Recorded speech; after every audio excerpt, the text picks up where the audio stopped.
سلام تعنا هبلي زخبركم من زخبركن انت ملكتي ماردا تايمز هاقدستن وانا حبريتاتات حيدنا لكم قريبنا لنا كم تلمو ود لايك شير سبسكرايب بمقبار دما بيتسب كتكون بمعدام حزي نابزر زرو مبيلنا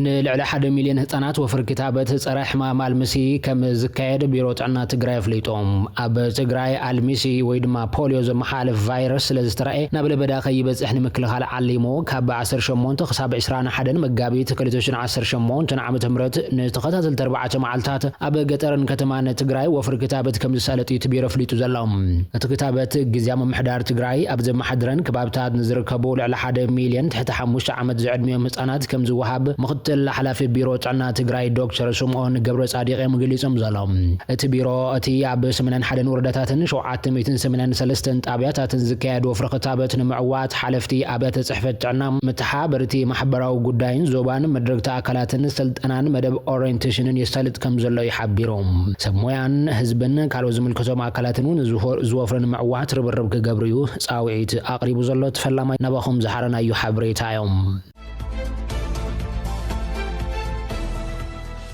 معبالنا انتقصل لابلعلي ولادي تاديون حافتون زسنبد قتل زفصمو القسب بموت قصع تفريدوم اب ماخلاي كلل اثيوبيا زوبا حديا وردا معراب بادواچو قبلي غربو نولادي تاديون نشتي حافتون بچكان زقتل منسي ببيت فردناي موت مقصع تبين لهم اتغبن زتفصمو له اغباب ازي زسقو مخاني بوليسن عقاب حقن اتزوبا حبيروم زلام وهاب قال بوليس توردا كم زغلصو اتتخصاصي سنبتو منغش استبعال منسي كوينو رتشعه 2018 عام نقتلت زبقع زخون عينت باس كينبره معصبو وشط بمعصاويو اتچكان تግባር ፈጽሙ ወይሎም እቱል ቀሰብ ቅድም ሕጂ አባል መከላኸሊ ሰራዊት ኢትዮጵያ ኮይኑ በዚ ሕጋው መንገዲ ካብ ሰራዊት ከም ዝኸብለለ ኢድማ ዝሕበር እተተኸሳሲን ወላዲ ታዲዩ በሳንጃ በክሳደን ሕቋን በሞጋ ከመውን አካላታ በመቁራጽ ንሞት ዳሪግዋም ነዚ ሪያ ዘኦየት ሓፍቶውን በተመሳሳሊ አብ ክሳዳ በሞጋ ህይወታ ከተሐልፍ ከም ዝገበረን ዓቢ ስጋት ከም ዝፈጠረ ይተገሊጾም ላዕልዋይ ቤት ፍርድ ዞባ ሃዲያ ምድብ መጋባያ ሾን ድማ ነቲ ዝቀርበሉ ናይ አስከሬን ምርመራ መረዳታ ንዓይን መስኻኽርን ናይ ተኸሳስነ እምነት ቃልን ክሕደትን በመምርማር እቱል ቀሰብ በሞት ንኽቅጻዕ በሙሉእ ድምጽ ወሲኖም ቤት ፍርዲ ኣብ ውሳኔኡ እቲ ገበን ዝተፈጸመሉ አግባብ ኣዘሰቅቕን ዘርአዮ ደረጃ ጭካነ ዝለዓለ ምዃኑ እውን እዩ ጸብጻበት ቤት ፍርዲ ተመላኺቱ ዘሎም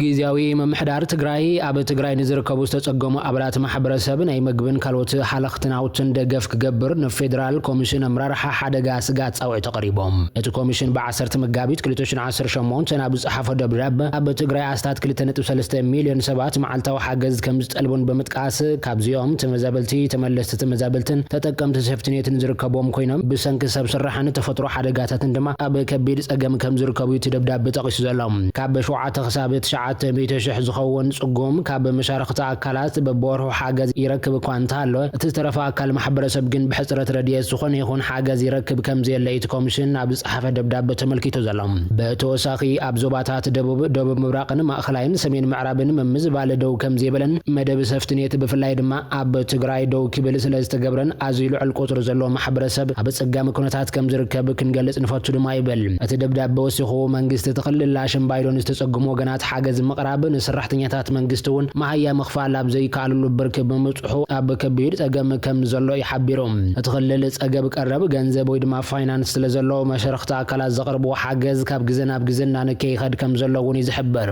እቲ ዝርከብ ሓገዝ እውን እንትኾነ ብሰንኪ ሕጽረት ነዳዲ ብዋኑ ናብ ተጠቀምቲ ይበጽሕ ብዘይ ምህላው እቲ ጸገም ዝተሓለኸ ክኸውን ምኽንያት ኮይኑ ከም ዘሎ ይዝንጋር ስለዝኾነ ድማ ፌደራል ኮሚሽን ኣምራርሓ ስጋት ሓደጋ ኣብ ክልልና ዘሎ ዝተሓለኸ ጸገምን ህይወት ወገናትና ናብ ሓደጋ ዘቶን ኩነታት ብዝግባእ ተረዲኡ ሕዝውን ወገናትና ዝኸውን ናይ መግብን ካልኦት ሓለኽት ነገራትን ክሕግዘና ዝብል ሕቶ ቀሪቡሎም ኮሚሽን ኣምራርሓ ስጋት ሓደጋ ትግራይ ነበርቲ ተኸለለቲ ኣብ መወዳእታ 2015 ዝተበጽሐ ስምምዕ ምቁራት ተጻቦታት ጽዒቡ ማሕበረ ቁጠባዊ ምንቅስቓስ ተኸለል ናብ ንቡር ክምለስ ልዑል ሓንቀውታ ነይርዎም ብሰንኪ ኩናት ዝተቋረጹ መሰረታዊ ኣገልግሎታት ማይ መብራህትን ቴሌኮምን ናብ ስሩዕ ኣገልግሎት እኳ እንተተመለሱ እቲ ኩናት ዘብረሶ ቁጠባዊ ምንቅስቓስ ኮነ ምስ ማእኸላይ መንግስቲ ዘሎ ፖለቲካዊ ዝምድናታትን መሪሕነት ተኸለል ገና ገና አይደል ደለን ከመውጽኢት ድማ እቲ መምሕዳር ብጉድለት ባጀት ተመዛበልቲ ዝርከቦም ክፋላት ሕብረተሰብ ዝጠልብዎም ጠመተ ሙሓድ ዝርከቦም ምክሳሳት ከስሙዕ ጸኒሖም እዮም ኣብ ቀረባ ዋን ምዝታት ብዝተኣሳሰር ኣብ መንጎ ማእከላይ መንግስትን ሕወሓትን ተፈጢሩ ዘሎ ምትፍናን ድማ እቲ ኩነታት ተሓላሊኽወሎም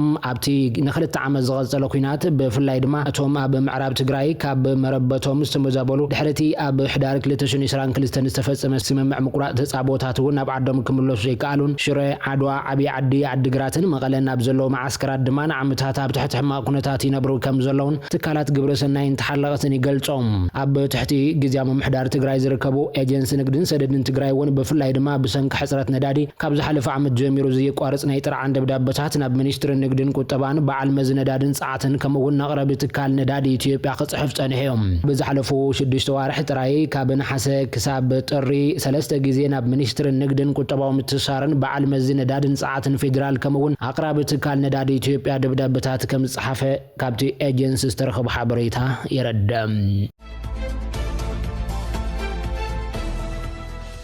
ኣብ ክልል ኣምሓራ ዞባ ደቡብ ጎንደር ሓይልታት ፋኖ ብልዕሊ መኮንናትን መሓውር ጸጥታን ብዝፈጸመው መጥቃዕቲ ቁጽሮም ዘይተገልጸ ሰበስልጣን ከም ዝተቐትሉ መምሕዳር እቲ ዞባ ኣፍሊጦም ፍልፍላታ ብዝሃቦ ሓበሬታ ካብቲ መምሕዳር ዞባ ደቡብ ጎንደር ሓለፍቲ ወረዳታት ዝርከቦም ብውሕዱ 5 ሰበስልጣን እቲ ከባቢ ከም ዝተቐትሉ ይሓቢሮም እቲ ኣብ ልዕሊ እቶም መንግስታዊ ሓለፍቲ ዘጓነፈ መጥቃዕቲ ብዝሓለፈ ረቡዕ 9 መጋቢት 2018 ዓመተ ምህረት ከም ዝተፈጸመ ተገሊጹ ዘሎ ድሜ ሓደ ወርሒ ርእሰ ከተማት ዞባ ኣብ ዝኾነት ደብረ ታቦር ትካላት መንግስቲ ዘዕነወ መጥቃዕቲ ፍጻሙ ዝከር ኮይኑ ምሕዳረት ዞባ በዓርቢ 11 መጋቢት 2018 ኣብ ዘውጾ መግለጺ እቶም ሓይልታት ጥፋት ኢሉ ዝጸውዖም ዕጡዋት ጉጅለታት ኣብ ከባቢ ንፋስ መውጫን ናብ ከተማ ሓሙሲትን ጎንጸል ኢሎም ምህላዎም ይዘረዳም እቶም ዕጡዋት ኣብ ወረዳታት ላይ ጋይንት ወገዳን ደራን ከምኡውን ኣብ ክልቲአን ከተማታት ንሰበስልጣን መንግስትን መሓውራት ጸጥታን ዕላማ ዝግበረ መጥቃዕቲ ከም ዝፈጸሙ ይሓቢሮም እቶም ዕጡዋት ካብ ዝተፈላለዩ ከባቢታት ብምትኻብን ብምጽዋዕን ነቲ መጥቃዕቲ ከም ዝፈጸምዎ ዝገልጽን ከሎም እቲ መጥቃዕቲ ኣብታ መዓልቲ ካብ 12 ናይ ንግሆ ከም ዝጀመረ መምሕዳር እቲ ዞባ ብዝሃቦ ሓበሬታ ይዘረዳም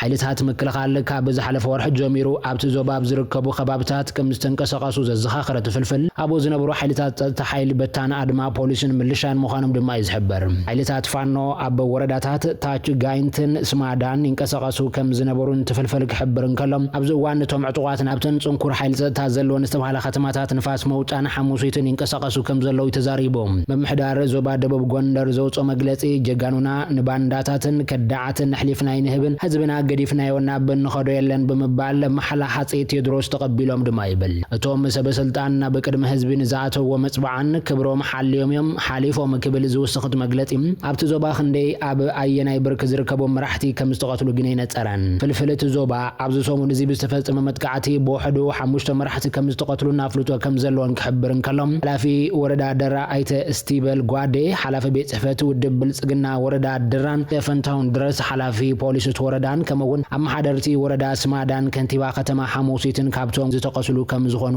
ጠቒሶም ካብ መምሕዳራት ዞባ ደቡብ ጎንደርን ወረዳን በተወሳኺ ሓበሬታ ንምርካብ ዝተገብረ ጻዕሪ እኳ እንተዘይሰመረም እቶም ናብ ከተማታት ዝኣተው ዕጡቃት መጥቃዕቲ ድሕሪ ምፍጻሞም ካብቲ ከባቢ ከም ዝወጹን ኣባላት ምክልኻል ሓይሊ ናብ ከባቢታት ወረዳ ታች ጋይንት ከም ዝተዋፈሩን እዩ ዝሕብር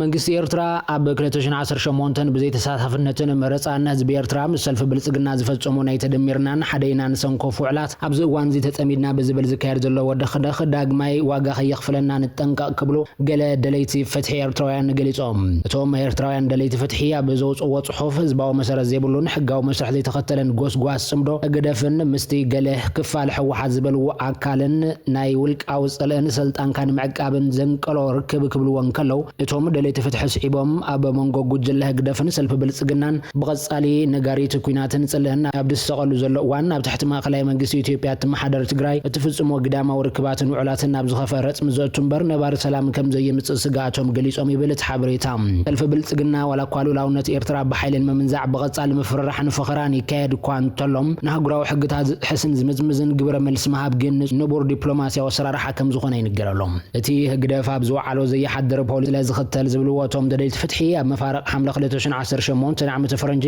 ምስ ሰልፊ ብልጽግና ዝኸተመ ስምምዓት ውጽኢቱ ብህልቂትን ስንክልና ናይ ኣሽሓት ኤርትራውያን ተዛዚሙ ዝበሎ ኮይኖም እዚ ኣብ ዝእዋን ዝልዕለ 30 ዙርያ በጽሒ ዘሎ ጽምዶን ምስ ገለ ክፋል መራሕቲ ሕወሓት ዝግበር ዘሎ ዝበልዎ ርክባትን ድማ ካልእ ኩናትን ምሕርፋፍን ንቡር ዝምድናን ዝዕድም ስለ ዝኾነ ስልጣን ውልቀ ሰባት ዘርብሕን ሰላም ዘርግን ክብልዮም ዝኹንኖም ህዝብታት ኤርትራን ኢትዮጵያን ከም ጎረባብታ ሃገራት ብታሪኽ ዝተኣሳሰሩ ምዃኖም ዘይከሓደ ስለ ዝኾነ ክንዮም መራሕቲ ንውልቃዊ ስልጣኖም ክብሉ ብቐጻለ ዝውልዕዎ ኩናትን ደም ፍሳስን ብምትሕግጋዝ ምክብባርን ብሰላም ክነብሩን ክምዕብሉን ጻዕሪ ናይ ክልቲ ወገን የድል ድማ ይብሎም እዚ ከምዚ ኢልን ከሎ እስራኤልን ኣሜሪካን ኣብ ልዕሊ ኢራን ኩናት ድሕሪ ምውልዕን ኢራን ንመጻበብ ሆርሙዝ ዓጽያቶም ምህላዋ ዝፍለጥ ኮይኑ ኤርትራውያን ባሕረኛታት እውን ኣካል ናይ ትዕጽዋ ብምዃን ኣብ ማእኸል ባሕሪ ተዓጽዮም ምህላዎም ፕሬዚደንት ማሕበር ባሕረኛታት ኤርትራ ኣብ ወጻኢ ምስማዕኸን ሓበሬታ ቢቢ ሰብ ዝገብሩ ቃል ምሕተት ይገሊጹ ዘሎም ፕሬዚደንት ማሕበር ባሕረኛታት ኤርትራ ኣብ ወጻኢ ቺፍ ኢንጂነር ፓውሎ አንቶኒዮ መግለጺኡ እቲ መዓልታዊ ልዕሊ 130 መራኸብ ዘንግድ ዝነበረ ወሽመጥ ኣብ ዝሓለፈ ልዕሊ 18 መዓልታት 105 መራኸብ ከም ዘንገደ ዝጠቐሰ ኮይኑ እዚ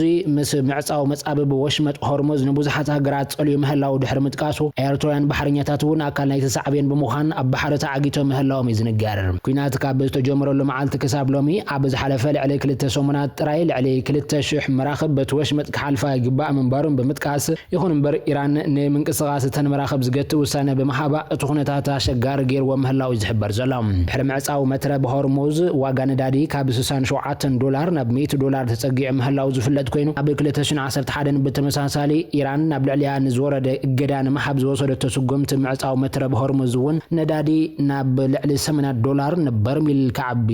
ገይርዎሎም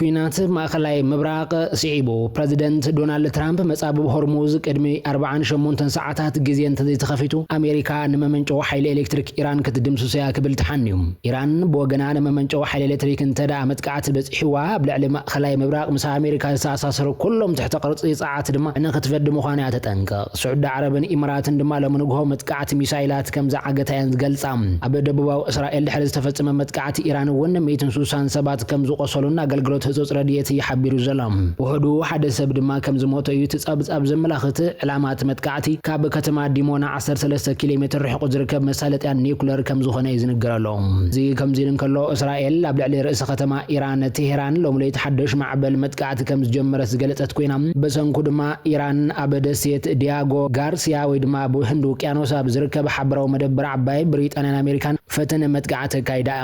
ኢቨት ኮፐር ድማ ዓባይ ብሪጣንያ ናይ ዝጎንፂ ተጎቲታ ከምዚ ተኣትዩ ኣፍሊጣ ዘላ ሰራዊት እስራኤል ብግድኡ ኢራን ንፈለማ እዋን 4000 ኪሎ ሜትር ክጓዓዝ ዝኽእል ነዊሕ ርሕቀት ሚሳይል ምውንጫፍ የቃሊሑ ዘላ ስለዚ ድማ እዩ ንኹላትና ስጋኣት ያ ንብል ክብል ድማ ተሰራዊት ኣፍሊጦም እቲ ስርዓት ኢራን ወፍሪ ነሃሪ ኣንበሳ ካብ ዝጀምር ንፈለማ እዋን ክሳብ 4000 ኪሎ ሜትር ክጓዓዝ ዝኽእል ነዊሕ ርሕቀት ዝውንጨፍ ሚሳይል ብምውንጫፍ ተገሊጹ ዘላ እዚ ሚሳይል እዚ ንመብዛሕትአን ሃገራት ኤውሮጳ ኤስያን ኣፍሪቃን ስጋኣት ክኸውን ከም ዝኽእል ሰራዊት ምክልኻል እስራኤል ይዕላው ገይሩ ዘላ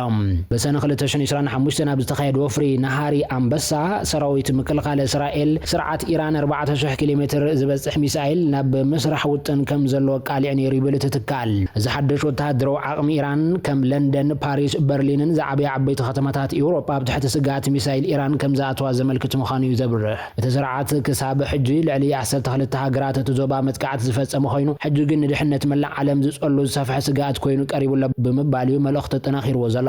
እዚ ስዒቡ ኣብ ደቡባዊ እስራኤል ከተማ ኣራድ ብዝተፈጸመ መጥቃዕቲ ሚሳይል ኢራን ድማ 6 ሰባት ከም ዝተቐትሉን 100 ድማ ሆስፒታል ከም ዝኣተውን ዝግለጽ ዘሎ ኢራን ኣብ ደቡባዊ እስራኤል ከተማ ኣራድ ድሕሪ ዘካየደቱ መጥቃዕቲ 64 ሰባት ከም ዝቆሰሉ ጸብጻብ ኣገልግሎት ዜና ኣናዶሉ ዝሓበረ ኮይኑ ካቢኔ ሚኒስትራት እስራኤል ድሕሪ መጥቃዕቲ ኢራን ኣብ ልዕሊ ከተማታት ዲሞናን ኣራድን ዝነበረ ኩነታት ንምዝታይ ድማ ህጹጽ ናይ ቴሌፎን ኣኼባ የካይድ ከም ዘሎ ይገሊጾም ሰራዊት እስራኤል 450 ኪሎ ግራም ዝምዘን ሮኬት ኢራን ከዓግቶ ከም ዘይከኣለን ኣብ ከተማ ኣራድ ከም ዝዓለበን የረድዩ ዘሎም በዓል መዚ ኣቶሚክ ጸዓት ኢራን ድማ ናታንዝ መስርሒ ኒውክለር ሎም ንግሆ ዳግማይ ከም ተጠቃ ዝገለጽ ኮይኑ እቲ ትካል ኣብ ዘውፅኦ መግለጺ እቲ ማእኸል ድሕሪ ዝበጽሖ መጥቃዕቲ ኣብ ተኸባቢ ብዝተገብረ ምርመራ ዝኾነ ዝነዝዐ ሓደገኛ ጸርጊ ከም ዘይነበረ ብምግላጽ ኣብቲ ማእኸል ዝኾነ ዓይነት ንነበርቲ ይኹን ነቲ ከባቢ ሓደገኛ ዝኾነ ዘጋጠመ ሓደጋ የለን ክብል ድማ እዩ ገሊጹ ዘሎ